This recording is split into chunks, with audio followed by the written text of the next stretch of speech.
Saudi Cup and welcome to another episode here for the FunkyPod, Mindful Media and Communication. And I'm all excited in this episode because it's about a topic that's very much close to my heart, like most topics in this podcast, because, hey, it's my podcast. But this time it's a positive topic. It's not something to be sad or mad about. Well, maybe, because maybe it triggers your feelings that much. But I'm talking about music. Music makes the people, because music is awesome, right? I hope we all agree that if you're listening to a podcast, I assume that you also listen to music. And I'm not singing anymore, don't worry. But yeah, music is life for many people, right? It's your trusted companion in whatever happens in life. You're happy, you're sad, you're mad, you broke up, you're whatever, right? Music is always there. You're being romantic and so on. Music is always there. So how does it work? Why is music so important to us? I'm glad you asked, because, hey, today it's a symphony of communication. I just made that up. I leave it in. So we're together trying to figure out this powerful role that music has. How did it happen? Okay, from like just conveying emotions to uniting cultures. And music is like this universal language that transcends words. It's crazy. You probably sing along with K-pop songs even though you don't speak Korean. Some listeners might do, and if you're self-taught, congratulations, well done. But yeah, even if you don't, you might be jiving along with Lisa and Blackpink and so on, right?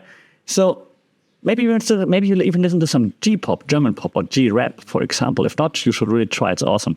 And so let's explore how music influences communication and how it's used as a tool to convey messages. Drawing on like key media theories, as we always do here in this podcast, of course. And I'm going to use a few theories that we discussed the last few weeks. Why? Because I think that makes sense to like really drive home the point how they work. I also will have a new theory that we didn't discuss before, though. So you will also learn something new. So we're trying to reiterate what we learned already, and we add a little bit of new things. One might think I'm in education. So before I start, I want you to think about which song, if I ask you like music, what's the song that pops to your head? Like, what's your song? I'm really curious. At the end, I hope you share your song with me on social media at FunkyPod on social media. That would be really cool, or just as a comment on wherever you listen to this podcast, Spotify, Apple Podcasts, Google Podcasts, whatever. I'm curious, like, what's that one song when you're like, hey, tell me, what's the song? Because when I say music, I think about like Madonna music, but then I didn't want to sing again. But then I'm like, that song doesn't mean much to me. It's just because it has the word music in it.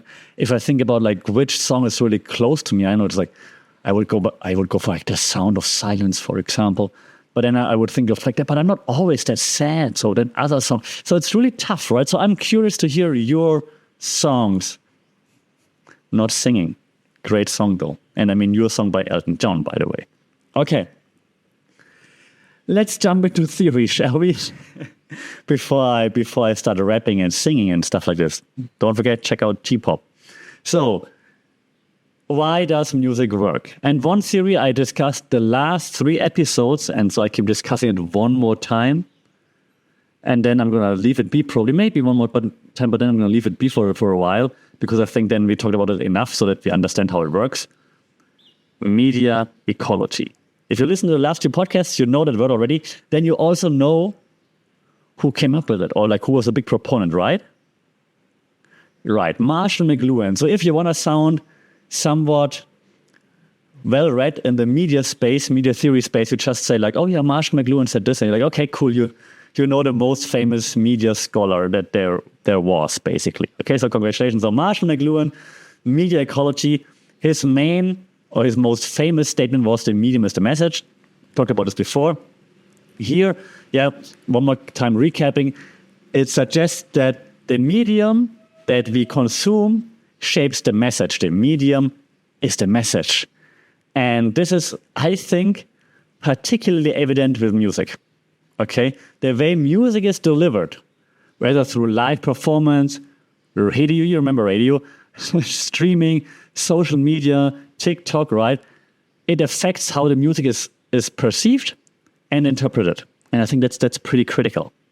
So the shift, right, and oh God, now I show my age, but the shift from physical albums to digital streaming has completely transformed how we experience and communicate through music. And well, for one, of course, artists now have like direct channels to the audience, which is like a more personal and immediate connection, if you will. Yeah, so for instance, platforms like Spotify, YouTube allow artists to release music instantly, which then fosters a closer relationship with the fans. I know the payment stuff, not talking about this right now, okay? Just like the interaction with the fans. However, back then, and I'm old enough to being able to say I did buy albums, not the vinyl albums, but CD albums. It's a different feeling, right? So you go to the store where they sell albums, where they sell music, and you're like, okay, I'm gonna take my hard-earned pocket money back then, or like from my school student job, take my money, and I'm gonna spend, I don't know, 15 euros or something. I forgot how much it was, like for an album, to be honest, but I think around 15 euros probably. Gonna spend that for like a CD of like whatever it might be, or like I'm just gonna buy like a single, like not an album but a single, which is then like whatever 7 euros or something. I think. I'm only gonna buy the single with like 3 songs on it or something, and like, oh my God, I can't wait for this new single, for this new release. Then you physically touch it. It makes, from my point of view as an old person, that made me closer with the artist, to be honest, compared to just streaming it. Now I understand what I just said, right? Social media, for example, of course, increases that connection. Yes, true. But actually having to spend the physical money, getting something physical back, looking at it, made you like, oh, I really did. And you had to go to the store first, probably when I was a student, take a bus there, took forever. It was like this really, I spent the whole day just to get this album. Okay, so that was also a strong connection. But of course now the connection shifts, right, towards like what I just said, social media, for example, TikTok, Instagram, more a direct connection. They can send you stuff, they can release clips, they can tell you how much they love you and so on. So of course there's a slight shift there. But music has always like been like this very connecting medium, right? No matter in which form you were consuming it, but of course the way we consume it now, it's a more direct connection to the consumer. I'm curious if that, by the way, also if you agree with that, if you feel different listening to music now too, if you had that experience back then. If you're a valued member of Gen Z and you never had that experience, then listen to us old people how it used to be. Another theory that we talked about a lot, and it goes very much hand in hand again with that one, because, well, why do we listen to music? Why do we buy albums, download stuff and stream it and pay for it maybe even, right? The use and gratification. It's all about like the personal and the social functions of music. Okay, so we already know use and gratification examines like why people use certain media to fulfill certain needs they have. So now music, of course, serves like multiple functions here. It entertains, of course. It provides emotional release. You cry, you scream, you're happy, you're smiling.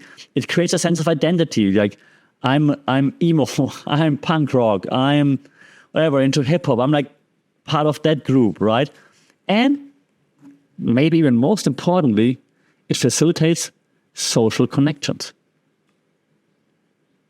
And that's pretty cool, I think. Like I'm very much an introvert, says the guy on a podcast. I'm very much an introvert, but with music, you're connected.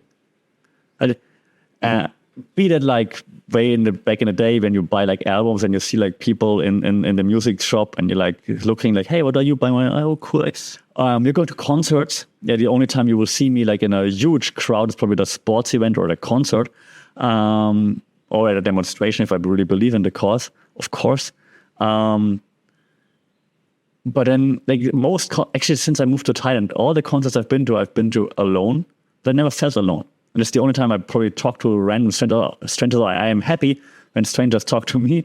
I went to lots of different concerts here in Thailand. be that like the Foo Fighters, be that like to some music festivals, for example, of bands I didn't know before. I saw Jason Mraz here too. I went everywhere alone, and always had a good time actually. So very, very Coldplay. I also went to Coldplay alone. Did not feel alone at all. The thing about Coldplay, I went for the spectacle. Not the biggest Coldplay fan, but I wanted to see the spectacle ones. But say what you will about those pop group fans, Coldplay fans in this case, I would assume Swifties might be similar. Are just nice. They're just so happy to be there. It was really nice. Okay, but back to the using qualification, right? So people turn to music to express emotions, right? I'm mad, I'm sad, I'm angry, whatever. To celebrate milestones. Like I did this. Graduation, vitamin B. It's vitamin B, right? C? Vitamin C? Let me know in the comments. Building communities. Right, singing about like the hood and stuff. That's the white guy. I'm sorry. But this using verification theory helps us to understand how music fulfills personal and social needs, and making this like a super powerful tool for communication. Yeah, and it's not just pop songs, by the way. It's all the things like national anthems, for example. It's also music. Protest songs, also music. So music serves to unify groups and convey collective sentiments. Last thought on this, there's a reason why every country has a national anthem. Ever thought about it? Why does every country need to have an anthem? Because freaking music unites and gives you like the sense of community. That's why. Okay. So hey, music. Okay, new theory alert. I throw it into the middle because first two we understand, but now a different setting, now a new one. Okay, didn't talk about this yet. Semiotics. Semiotics is like a very, very, I was about to say basic, but if you don't study media theories, it's not basic. So apologies for that. But it's like one of the first concepts you learn if you study media theories, and hence you can see it's quite important. Okay, so semiotics, in this case, we talk about the language of music. Okay, semiotics is the study of signs and symbols. Okay, so semiotics, study of signs and symbols. And now that I say that, signs and symbols, you understand, oh, okay, that must be very important in understanding how music communicates, because music is rich with symbols, like melodies, rhythms, harmonies. They all carry meaning beyond words, right? Meaning beyond words, okay? Now I'm thinking about Ace of Base song, I Saw the Sign. I saw the sign to open up. Shows my age as well. I give you a few examples. So first, stick with the example I had before. The national anthem conveys a sense of patriotism, unity, right? Love song can evoke like deep personal emotions. So by analyzing these musical signs, we can decode the message they convey, and then, of course, also understand like cultural significance. What's a political song? Bob Dylan's like "Blowing in the Wind." I know it's old, but it's a very political song, right? I think most people might know it. If not, stream it. That's an example of like how lyrics and melody combine to like deliver like a very powerful social and political message, I think. But of course, what we also see these days, right? I mean, Macklemore, just like the song for Gaza, of course, also as a very powerful political song. We also see, however, now artists playing with that to maybe even, I know, not emphasize, but to maybe disrupt a little bit the way we see this whole, the way we understand it, the way we understand signs and symbols. Because if you think of like, for example, Pumped Up Kicks, the song, right? It's a very like groovy vibe. All the other kids. A very like positive vibe, but of course, the text is everything but positive, right? So artists understand semiotics. Say, hey, I'm going to disrupt this now to actually make you think about it. Okay, so like a love song, Whitney Houston, you're like, oh yeah, I'll always love you, and so on. And it carries the love in the melody as well. Songs such as Pumped Up Kicks, for example, they try to play with that and be like, I'm going to make you hum along, and I'm going to make you think about the lyrics like, oh, no. What? Yeah, that's also, of course, a style choice to make the audience, if they understand it, think about the content. And so you see semiotics, very important to understand how to utilize like melodies, signs, symbols, and so on. Okay, learn something, right? Nice. Okay, I have 2 more for you that you should be familiar with if you listen to the podcast more often. But I think it's just like quite obvious how that influences music. Framing, of course, we use music to frame everything, right? So music is being used as a tool for framing everywhere. News, movies, right? The way the music then makes us feel, understand certain content frames, of course, how we perceive this content, right? If there's a love song playing in the movie theater, you're like, oh, okay, something romantic's happening. If there's like then some crazy loud music, heavy music playing, you're like, oh my God, action, and so on. And on CNN and Fox, they have like this breaking news music, for example. I don't know why I do this with my hands. I'm playing air drums right now. So music is like a narrative tool everywhere in films, news, in ads, of course, advertisements. Thailand is like, if you've never seen a Thai ad, just YouTube Thai ad, and whatever ad comes up, watch it and cry. They're so good at making emotional ads also with the music, okay? Social movements, they use music, of course, as well, just as the protests do right now, right? So music frames how stories and messages are perceived. As a just easy example, consider how a movie soundtrack, which soundtrack do you think of when I say movie soundtrack? For me, it's Armageddon. I don't know why. Not my favorite movie, but if I say soundtrack, I'm like, Armageddon. So consider how like a movie soundtrack can heighten like emotional impact. But also like Greatest Showman, great soundtrack. So how can a soundtrack heighten like emotional impact, or how like a protest song can rally people like around a cause, right? So music frames our understanding and engagement with the narrative, making it a very, very powerful medium for communication. Okay? I don't want to miss a thing. So the use of, for example, the use of We Will Rock You. You know We Will Rock You from Queen. We will rock you. I know the German is clapping because I can't clap. Germans can't clap. We clap on 1 and 3. Because we want to be first. Sport events use We Will Rock You all the time, right? For example, to like frame the environment, like energy, excitement, and so on. Now it's phased out a little bit, which I appreciate. Now, what's it called? Is it the White Stripes? Seven Nation Army is being used a lot in sport events, right? To foster this energy, like, hey, we're like in excitement, community, let's go, go team. Germany for European champions. And the last theory today is the cultivation theory. Why? Here's why. That was a reference to a YouTuber I used to watch a lot. If you don't know him, no problem. But here's why. Cultivation theory. What is cultivation theory? You should know if you listened to the podcast before. The cultivation theory examines the long-term effects of media exposure on perceptions of reality. I said it 1,000 times, right? So basically, what's the long-term influence of music? So regular exposure to certain types of music can shape our worldviews and also our cultural norms.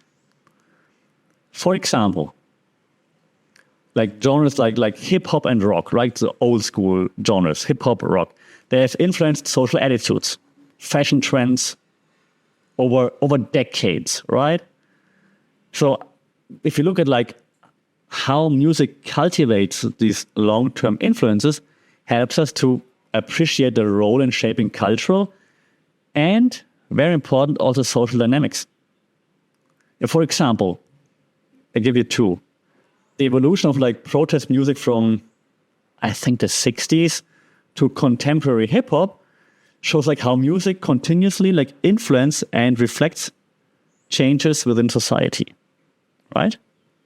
You could also look at like less protesty songs, but like, of course, K-pop also influences what we listen to, the way we dress, right? So you can see that music, long-term exposure to music, has a huge impact not only on the individuals, but on society as a whole. And I think that's extremely fascinating. Okay. All right, before I sing any more, I'm sorry. I hope you got from this episode that music, it's more than just a form of entertainment. Music is life. It's a powerful tool for communication that shapes and reflects our cultural and social landscapes, okay? So by applying the theories like you did right now, we hopefully are able to understand that music has like this multifaceted role in our lives, okay? Uniting communities, conveying complex emotions. Yeah, music is this universal language that speaks to the core of human experience. Having that said, I know that would be the perfect ending, but having that said, let me ruin that ending. Great music account to follow on Instagram, by the way. There I ruined it.